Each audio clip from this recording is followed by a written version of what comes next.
Hi dear 10th standard students. So இந்த வீடியோவில் public எக்ஸாமோட சோசியல் சயின்ஸோட இங்கிலீஷ் மீடியம் ஆன்சர் தான் பார்க்க போகிறோம். ஸோ நம்ம சேனலுக்கு வந்து சப்ஸ்கிரைப் பண்ணாதவங்க பண்ணிக்கோங்க, உங்கள் ஃப்ரெண்ட்ஸுக்கும் ஷேர் பண்ணுங்கள், சப்போர்ட் பண்ணுங்கள். ஸோ பாருங்கள், first 14 one word. So 14 one வேர்டில் வந்து எதுக்குமே வந்து கிரேஸ் மார்க் கொடுக்கல. ஸோ எல்லாமே வந்து ஈஸியாக தான் கேட்டிருந்தாங்க. இந்த 14 ஒன் வேர்டுக்குள்ள ஆன்சரை வந்து நீங்கள் செக் பண்ணிக்கோங்க. அடுத்த 2 மார்க் பாருங்கள், 3 மிலிட்டன்ட் ஃபார்ம்ஸ் கேட்டிருக்காங்க. ஸோ இந்த 3 பாயிண்ட் எழுதினா போதும், 2 மார்க் கிடச்சிரும். 16, இந்த 16ல் வந்து 3 பாயிண்ட் கொடுத்துருக்காங்க. இதில் வந்து ஏதாவது 2 பாயிண்ட் எழுதினா போதும், 2 மார்க் கொடுத்துருவாங்க. ஸோ 17 அதே போல் தான், 3 பாயிண்ட் கொடுத்துருக்காங்க, 2 பாயிண்ட் எழுதினா போதும். 18 சேம் தான், 3 பாயிண்ட் கொடுத்துருக்காங்க, 2 பாயிண்ட் எழுதினா போதும். ஸோ 19 ஆல்சோ அதே தான். ஸோ 20 பாருங்கள், நெய்பரிங் கண்ட்ரிஸ் ஆஃப் இந்தியா கேட்டிருக்காங்க. ஸோ இந்த கண்ட்ரிஸ் நேம் எழுதுனீங்கன்னா உங்களுக்கு 2 மார்க் கிடச்சிரும். அடுத்து 21 ஜெட் ஸ்ட்ரீம்ஸ் கேட்டிருக்காங்க, அதுக்கு வந்து 2 mark. 22 plantation crops of India கேட்டிருக்காங்க, அதுக்கு வந்து 2 மார்க்கு. அடுத்து 23 டிசாஸ்டர் ரிஸ்க் ரிடக்ஷன் கேட்டிருக்காங்க. ஸோ இந்த சென்டென்ஸ் பார்த்துக்கோங்க, இதுக்கு வந்து 2 மார்க்கு. அடுத்து 24 மான்செஸ்டர் ஆஃப் சவுத் இந்தியா, அதுக்கு வந்து 2 மார்க்கு. அடுத்து 25, ஸோ இந்த ஒரு பாயிண்ட் எழுதினா போதும், 2 மார்க் கிடச்சிரும். 26 சார்க் மெம்பர் கண்ட்ரிஸ் கேட்டிருக்காங்க. ஸோ இந்த கண்ட்ரிஸ் நேம் எழுதினீங்கன்னா 2 மார்க் கிடச்சிரும். 27 4 பாயிண்ட் கொடுத்துருக்காங்க, இது வந்து 2 பாயிண்ட் எழுதினா போதும், உங்களுக்கு 2 மார்க் கிடச்சிரும். 28 சிப்காட்னா கேட்டிருந்தாங்க. ஸோ அது 2 பாயிண்ட் கொடுத்துருக்காங்க, 2 பாயிண்ட் எழுதினா 2 மார்க்கு. அடுத்து 5 மார்க் பார்ப்போம். So fill in the blanks 5 fill in the blanks 5 mark. அடுத்து causes of first world war, இதில் பார்த்தீங்கன்னா உங்களுக்கு 7 பாயிண்ட் கொடுத்துருக்காங்க. இதில் வந்து ஏதாவது 5 பாயிண்ட் எடுத்து நீங்கள் அதை வந்து எக்ஸ்பிளைன் பண்ணி எழுதியிருக்கணும். ஸோ இதுக்கு வந்து 5 மார்க்கு. அதுக்கடுத்து 31 பாருங்கள், ஆக்டிவிட்டீஸ் ஆஃப் த யூஎன்ஓ கேட்டிருக்காங்க. இதில் யூஎன் ஸ்ட்ரக்சர் எழுதுனா 3 மார்க்கு. ஸோ இது வந்து இந்த இதில் வந்து 5 பாயிண்ட் கொடுத்துருக்காங்க. இதில் வந்து ஏதாவது 3 பாயிண்ட்டை பற்றி நீங்கள் எக்ஸ்பிளைன் பண்ணி எழுதினா போதும். அதே போல் ஆக்டிவிட்டீஸ் ஆஃப் யூஎன்ஓ, ஸோ இதுக்கு வந்து 5 பாயிண்ட் கொடுத்துருக்காங்க, அதை எழுதுனா உங்களுக்கு வந்து 2 மார்க்கு. அடுத்து சுதேசி மூவ்மெண்ட் கேட்டிருக்காங்க. இதில் வந்து டோட்டலாக ஒரு 10 பாயிண்ட்ஸ் கொடுத்துருக்காங்க. இதில் வந்து ஏதாவது 5 பாயிண்ட் எழுதினா போதும், உங்களுக்கு 5 மார்க் கிடச்சிரும். ஸோ இந்த பாயிண்ட்ஸ் பார்த்துக்கோங்க, எழுதிருக்கீங்களா அப்படிங்கிறத செக் பண்ணிக்கோங்க. அடுத்து டிஃபரன்ஸ் கேட்டிருக்காங்க. So Western Ghats Eastern Ghats கேட்டிருக்காங்க.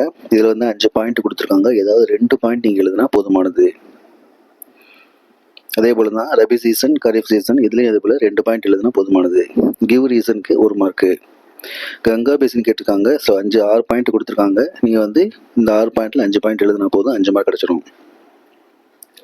அடுத்து ஃபாரஸ்ட் ஆஃப் இந்தியா 6 டாபிக் கொடுத்துருக்காங்க. இதில் வந்து ஏதாவது 5 ஹெட்டிங் பற்றி எழுதி அதை வந்து நீங்கள் எக்ஸ்பிளைன் பண்ணால் உங்களுக்கு 5 மார்க்கு.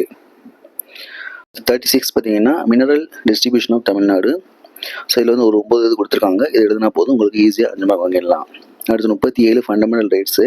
சில ஒரு 6 கொடுத்துருக்காங்க. இதில் வந்து 5 பற்றி நீங்கள் எழுதி அதை பற்றி எக்ஸ்பிளைன் பண்ணால் போதும், 5 மார்க் கிடச்சிரும். அடுத்து 38 பாருங்கள், powers and functions of the parliament. So powers functions வந்து தனித்தனியாக கொடுத்துருக்காங்க, இது எழுதினா போதும், உங்களுக்கு ஈஸியாக 5 மார்க் வாங்கிடலாம். அடுத்து 39 பாருங்கள், methods of calculating GDP. GDP வந்து என்னென்ன மெத்தட்ஸில் கால்குலேட் பண்ண, ஒரு 3 மெத்தட் கொடுத்துருக்காங்க. அந்த 3 மெத்தட் நீங்கள் அதை நேம் எழுதினாவே போதும், 2 மார்க் கிடச்சிரும். அதை எக்ஸ்பிளைன் பண்ணுறதுக்கு உங்களுக்கு வந்து 3 மார்க்கு. அடுத்து ஸ்ட்ரக்சர் ஆஃப் ஜிஎஸ்டி வருங்க. ஸோ அது வந்து ஒரு 3 டாபிக் கொடுத்துருக்காங்க, இதை பற்றி எழுதினா போதும், உங்களுக்கு 5 மார்க் கிடச்சிரும். அடுத்து 1930லேருந்து 1950 வரைக்கும் நம்மளுக்கு வந்து நீங்கள் டைம்லைன் குறிக்கணும். ஸோ அது பார்த்தீங்கன்னா இதில் வந்து நிறைய ஈவெண்ட்ஸ் கொடுத்துருக்காங்க. இதில் வந்து ஏதாவது 5 ஈவெண்ட்ஸ் எழுதினா போதும், உங்களுக்கு 5 மார்க் கிடச்சிரும். அடுத்து world map. So world map 5 place பாருங்கள், இந்த 5 பிளேஸ் நீங்கள் கரெக்டாக குறிச்சிருக்கீங்களா அப்படிங்கிறத பாருங்கள். குறிச்சிருந்தீங்கன்னா உங்களுக்கு 5 மார்க் கிடச்சிரும். San Francisco, Morocco, Germany, Russia, Hiroshima. அடுத்து 8 மார்க் பாருங்கள், factors that led to the transformation of Gandhi into a mass leader. So இதுக்கு வந்து ஒரு 11 பாயிண்ட்ஸ் கொடுத்துருக்காங்க. இதில் வந்து ஒரு 8 ஹெட்டிங் நீங்கள் எடுத்து எழுதி அதை பற்றி நீங்கள் எக்ஸ்பிளைன் பண்ணால் போதும், 8 மார்க் கிடச்சிரும். அடுத்து 43 பி பாருங்கள், the foundation and development of Tamil renaissance கேட்டிருக்காங்க. ஸோ இதில் பார்த்தீங்கன்னா ஒரு 4 பாயிண்ட் கொடுத்துருக்காங்க. இந்த 4 பாயிண்ட் நீங்கள் எழுதினா போதும், உங்களுக்கு வந்து ஒவ்வொன்றுக்கு 2 மார்க்கு. ஸோ 8 மார்க் ஈஸியாக வாங்கிடலாம். அடுத்து 44 ஏ பார்த்தீங்கன்னா இந்தியா மேப்பு. ஸோ இதில் வந்து 8 பிளேஸ் கொடுத்துருக்காங்க, 8 நீங்கள் கரெக்டாக நோட் பண்ணியிருந்தீங்கன்னா உங்களுக்கு 8 மார்க் கிடச்சிரும். அடுத்து 44 பி தமிழ்நாடு மேப்பு. இதுவும் அதே போல் தான், 8 பிளேஸ் கொடுத்துருக்காங்க, நீங்கள் கரெக்டாக நோட் பண்ணிங்கன்னா உங்களுக்கு வந்து 8 மார்க் கிடச்சிரும். ஸோ சோசியலை பொறுத்தளவுக்கு 10th சோசியலை பொறுத்தளவுக்கு எந்த கிரேஸ் மார்க்குமே கொடுக்கல. ஏன்னா கொஸ்டின்ஸ் வந்து ரொம்ப ஈஸியாக தான் இருந்துச்சு. ஸோ எல்லாருமே வந்து எவ்வளோ மார்க் வாங்குவீங்க அப்படிங்கிறத கமெண்ட் பண்ணுங்கள். பண்ணுங்கள். Okay, thank you.